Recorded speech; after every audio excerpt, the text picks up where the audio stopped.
Hai, Shalom semuanya anak-anak teacher. Good morning. How are you today? Alright, my students. Thank you. Semoga anak-anak teacher tetap dalam keadaan sehat selalu.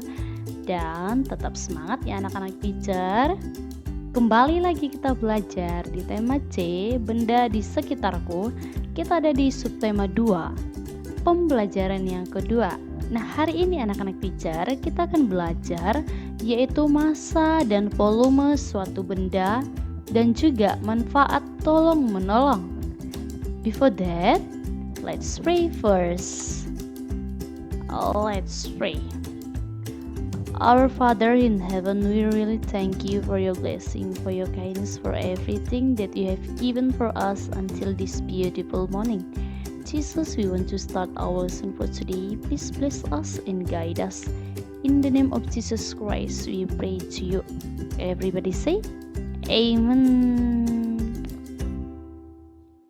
Alright, our students, let's start our lesson for today.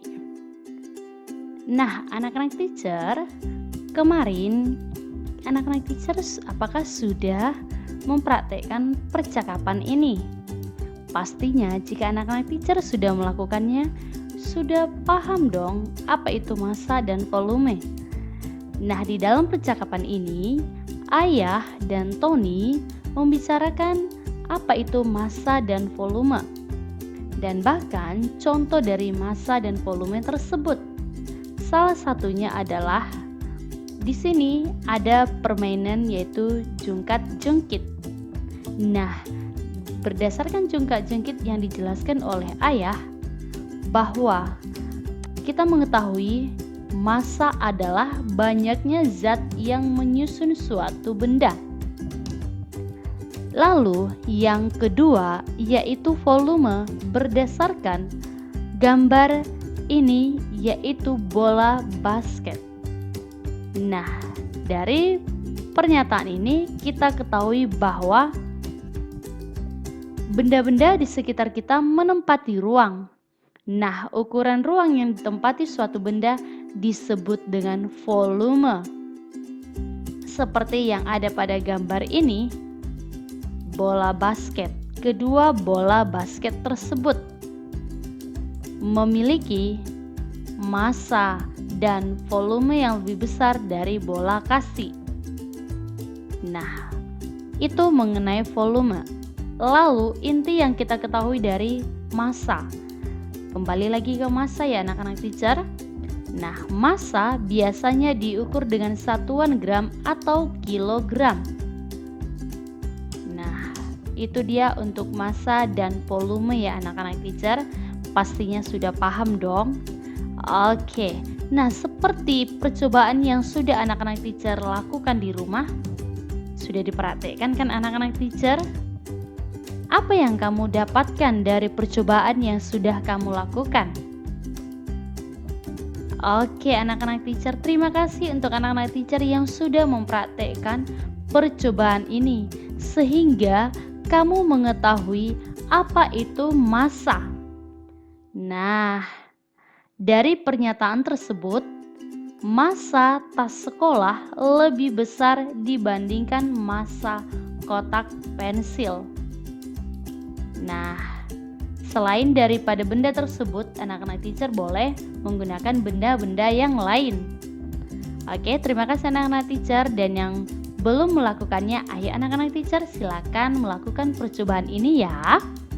Oke. Dari massa itu kita beralih ke contoh yang selanjutnya. Nah, perhatikan yang A. Balok Y mempunyai massa yang lebih besar atau lebih kecil dari balok H. Oke anak-anak teacher, kita perhatikan massanya dari yang A. Balok Y dengan H. Bagaimana anak-anak teacher massanya? Oke, thank you. Dinyatakan bahwa balok Y ini mempunyai massa yang lebih besar dari balok H. Nah, bisa diperhatikan kan anak-anak teacher? Oke, nah ini lebih besar daripada balok H. Bagaimana dengan yang B? Coba kita perhatikan gambarnya. Gelas ukur yang berisi air mempunyai massa yang lebih besar atau lebih kecil dari gelas ukur yang kosong. Yang berisi dengan yang kosong lebih besar atau yang lebih kecil? Ayo, siapa tahu anak-anak teacher? Oke, thank you, that's right. Lebih besar dari gelas ukur yang kosong. Benar ya? Setuju ya anak-anak teacher? Oke, thank you. Yang bagaimana dengan C? Ayo kita perhatikan gambar C. Nah, sudah diperhatikan? Oke, sudah diperhatikan. Botol B mempunyai massa yang lebih besar dari botol A. Oke. Botol B mempunyai berat yang lebih besar atau lebih kecil dari botol A. Siapa tahu anak-anak teacher? Oke, thank you. Ini lagi lebih besar dari botol A massanya. Nah, bagaimana dengan D yang ini? Bola yang kempes mempunyai massa yang lebih besar atau lebih kecil dari bola yang tidak kempes? Oke, benar sekali anak-anak teacher. Lebih kecil dari bola yang tidak kempes. Setuju ya anak-anak teacher? Atau ada yang kurang setuju dari pernyataan ini? Oke, terima kasih anak-anak teacher. Ya, benar sekali. Pastinya massanya lebih kecil daripada bola yang tidak kempes. Ya kan anak-anak teacher? Oke, kita lanjut ya. Yang selanjutnya, 6 apel mempunyai massa yang lebih besar, lebih kecil, atau sama dengan 1 semangka. Ayo diperhatikan dulu 6 apel dengan 1 semangka. Lebih besar atau lebih kecil atau sama dengan 1 semangka? Oke, terima kasih anak-anak teacher. Ya, ternyata massa dari apel ini dengan semangka ini sama. Ya. Oke, sampai di sini anak-anak teacher paham ya mengenai massa? Oke, baiklah, terima kasih. Tapi anak-anak teacher, tahukah kamu massa sering disamakan dengan berat? Nah, sama seperti contoh ini tadi. Ya, contoh-contoh yang tadi jika kita perhatikan ini bisa saja anak-anak teacher menyatakan ini merupakan berat, ya. Tapi ternyata massa dengan berat itu tidaklah sama, ya. Ternyata massa dan berat itu berbeda loh, teman-teman. Perbedaannya apa, teacher? Nah, massa berbeda dengan berat. Dikatakan tadi bahwa massa adalah banyaknya materi yang terkandung dalam suatu benda. Massa sifatnya konstan atau tidak berubah. Sedangkan kalau kita bicara tentang berat, kaitannya dengan gaya tarik bumi atau gravitasi. Nah, jadi berat suatu benda bisa hilang, sedangkan massa tidak. Nah, itu dia perbedaan daripada massa dan berat ya anak-anak teacher. Oke, sampai di sini paham? Kita lanjut ya, Nak. Selain massa, benda juga memiliki volume. Apakah volume benda itu? Semua benda menempati ruang. Ukuran ruang yang ditempati suatu benda disebut volume. Ingat ya anak-anak teacher? Yang tadi massa, kita sekarang lanjut ke volume. Benda yang kecil menempati ruang yang lebih kecil dibanding benda yang besar. Hal ini berarti benda yang kecil memiliki volume yang kecil dan benda yang besar memiliki volume yang besar. Ayo kita perhatikan contoh gambar ini. Akuarium A dengan akuarium B. Dari berdasarkan gambar ini, kita boleh simpulkan bahwa volume akuarium A lebih besar daripada volume akuarium B. Benar nggak anak-anak teacher? Oke, terima kasih anak-anak teacher yang sudah paham ya. Nah, sekarang kita lanjut ya anak-anak teacher. Di sini Teacher Lisbeth mau mengajak kamu mencoba lagi sesuatu hal-hal yang baru. Ayo anak-anak teacher, siapa yang suka di sini melakukan salah satu percobaan? Jika kita senang melakukannya, kita akan mengetahui hasilnya apa. Ya anak-anak teacher. Nah, teacher mengajak kamu untuk mempersiapkan alat dan bahannya, yaitu gelas ukur, benda padat yang dapat dimasukkan ke dalam gelas ukur. Kamu bebas memberikan benda padat itu, terserah kamu. Yang penting benda padat yang dapat dimasukkan ke dalam gelas ukur. Kemudian air, kemudian balon 2 buah. Nah, langkah-langkahnya sebagai berikut. Nah, di sini ada gambar.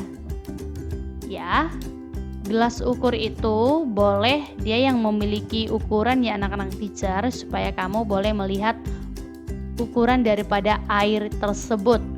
Ya, isilah gelas ukur dengan air. Masukkan benda padat ke dalamnya. Perhatikan gambar untuk membuktikan volume benda padat. Apa yang terjadi sebelum dan setelah benda padat dimasukkan ke dalam gelas ukur? Tuliskan pengamatanmu. Nah, pertama, tadi gelas ukur sudah kamu isi dengan air. Nah, segini airnya ya kan? Nah, kamu masukkan benda padat. Contohnya kamu masukkan batu, ya kan? Nah, apa yang terjadi sebelum dan sesudah? Ya kan? Nah, apa yang terjadi? Dapat kita simpulkan bahwa sebelum benda padat dimasukkan ke dalam gelas ukur, yang terjadi adalah volume air sesuai dengan ukuran pada gelas.